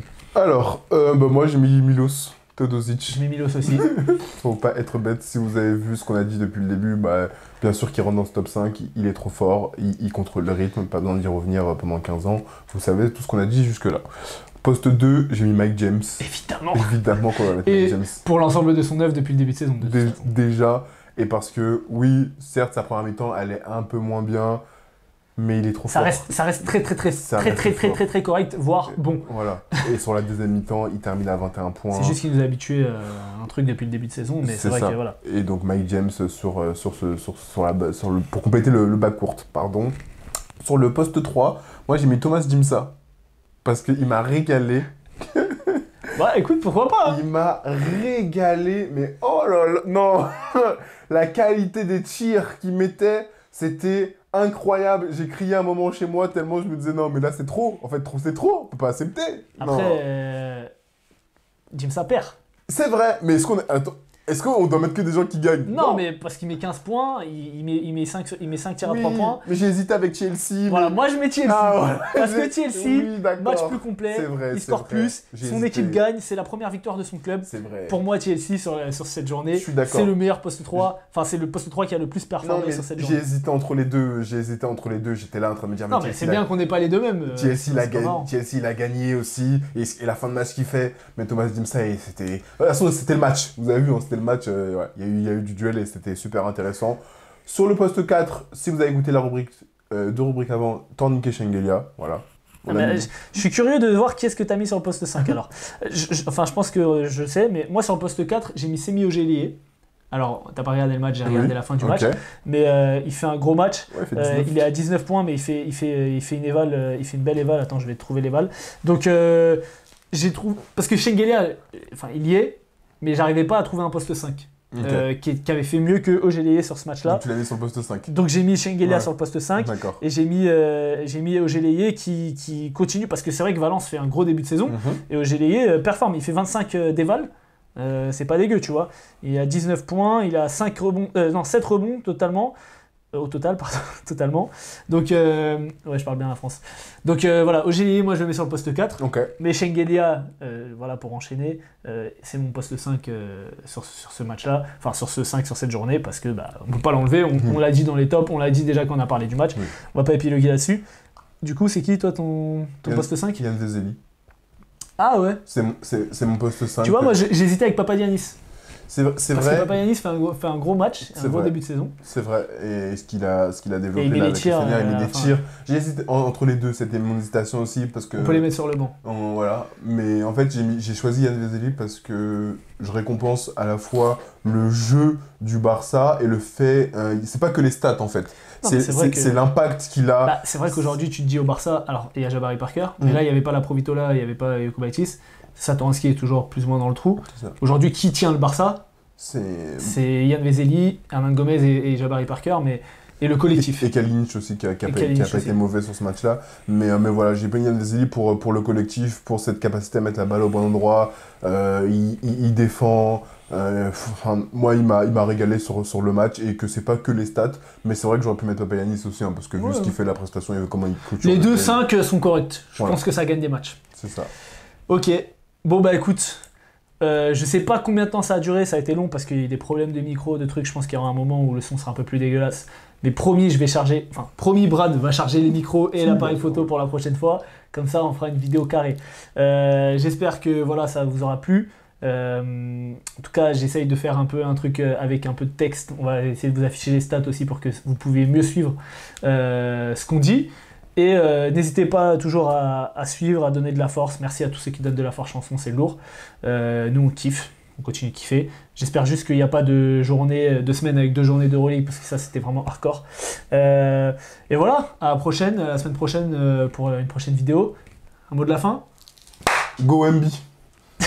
Go NB. Ok. Salut. Wesh.